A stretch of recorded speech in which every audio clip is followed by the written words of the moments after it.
Hi అండి. నేను మీ Mounika. Welcome to Mounika's menu show. ఈరోజు అందరికీ ఎంతో ఇష్టమైన స్ట్రీట్ స్టైల్ పానీపూరిని చాలా ఈజీగా ఎలా చేయాలో చూద్దాం. ముందుగా పానీపూరి కోసం మసాలా చేయడానికి బఠానీ ముందే నానబెట్టాలి. ఒక బౌల్లోకి 1 గ్లాస్ తెల్ల బఠానీ వేసి వాటర్ పోసి 4-5 అవర్స్ నానబెట్టుకోవాలి. 5 అవర్స్ తర్వాత ఇలా చక్కగా నానిపోతాయి.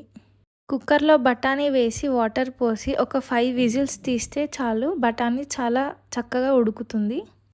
ఇంకో కుక్కర్లో ఆలు ఇలా సగానికి కట్ చేసి వేసి వాటర్ పోసి 3 విజిల్స్ తీస్తే చాలు. ఆలు ఉడికిపోతుంది. కిచెన్లో చాపింగ్ అనేది చాలా టైం కన్జ్యూమింగ్ పని కదా. చాపింగ్ బోర్డ్, నైఫ్, కంటి నుండి నీళ్లు, ఈ ప్రాబ్లమ్స్ అన్నిటికీ స్మార్ట్ సొల్యూషన్ మన అగారో రీఛార్జబుల్ చాపర్ 250 ml. ఈరోజు మనం ఈ పవర్ఫుల్ లిటిల్ గ్యాడ్జెట్ గురించి డీటెయిల్స్ చూద్దాం. ఇంకా దీంతో పాటు ఎంతో ఈజీగా స్ట్రీట్ స్టైల్ పానీపూరి మసాలా ఎలా తయారు చేయాలో చూద్దాం. ఇది చాలా కంఫర్ట్గా, స్లీక్గా ఉంటుంది. ఇది 250 ml కెపాసిటీ, చిన్న చిన్న క్వాంటిటీస్ చాప్ చేయడానికి పర్ఫెక్ట్. ఈ చాపర్ చాలా light weight and travel friendly. Me busy లైఫ్కి ఇది చాలా పర్ఫెక్ట్.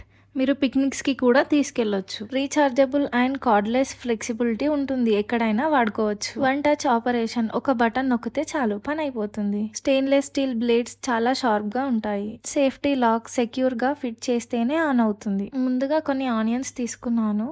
బౌల్లో వేసి బటన్ నొక్కగానే జస్ట్ 2 సెకండ్స్లో ఎంతో ఫైన్ చాప్ అయిందో. చాపింగ్ బోర్డ్ మీద కట్ చేస్తే ఎంత టైం పట్టేది. ఇప్పుడు క్యారెట్ పీసెస్ వేద్దాం. కొద్దిగా హార్డ్గా ఉన్నా ఎంత ఈజీగా చాప్ చేసిందో చూద్దాం. క్యారెట్ ముక్కలు వేసి బటన్ ప్రెస్ చేయండి. క్యారెట్ కూడా చాలా బాగా ఫైన్గా చాప్ అయింది. ఎలాంటి స్ట్రగుల్ లేకుండా క్షణాల్లో పని ఎలా పూర్తయిపోయిందో చూడండి. అంతేకాదండి, ఈ చాపర్లో డ్రై ఫ్రూట్స్, ఇంకా టమాటో, వెజిటేబుల్స్ ఇలాంటివి ఏవైనా సరే చాప్ చేసుకోవచ్చు.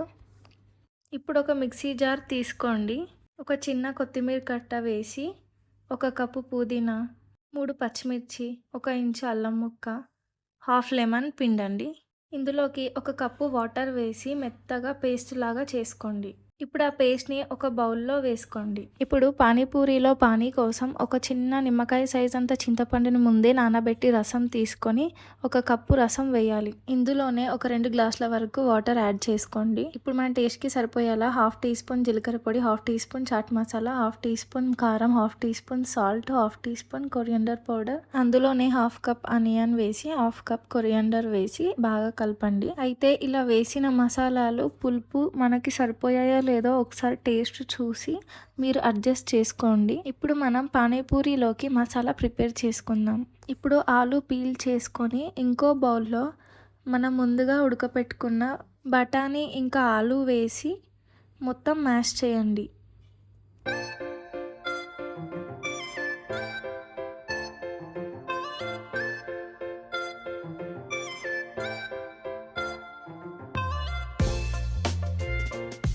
మొత్తం మ్యాష్ చేసిన తర్వాత అందులోనే కొంచెం ఉల్లిపాయ, కొత్తిమీర, కొంచెం చింతపండు రసం వేయండి. ఇంకా 1/2 టీ స్పూన్ కారం, 1/2 teaspoon salt, 1/2 teaspoon chaat masala, 1/2 teaspoon coriander powder వేసి మొత్తం మిక్స్ చేయండి. అంతే అండి, పానీపూరిలోకి మసాలా స్టఫింగ్ రెడీ అయిపోయింది. చివరగా క్లీనింగ్ ఎలా చేయాలో చూద్దాం. బౌల్ మరియు బ్లేడ్స్ని వాటర్తో క్లీన్ చేయొచ్చు. బ్లేడ్స్ క్లీన్ చేసేటప్పుడు చాలా కేర్ఫుల్గా ఉండాలి, ఎందుకంటే అవి చాలా షార్ప్ ఉన్నాయి. మోటార్ యూనిట్ని క్లాత్తో క్లీన్గా తుడవాలి.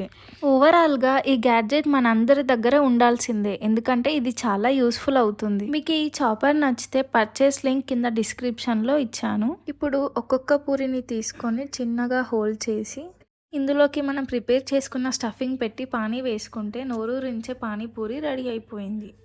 మీరు కూడా ట్రై చేయండి, చాలా చాలా బాగుంది.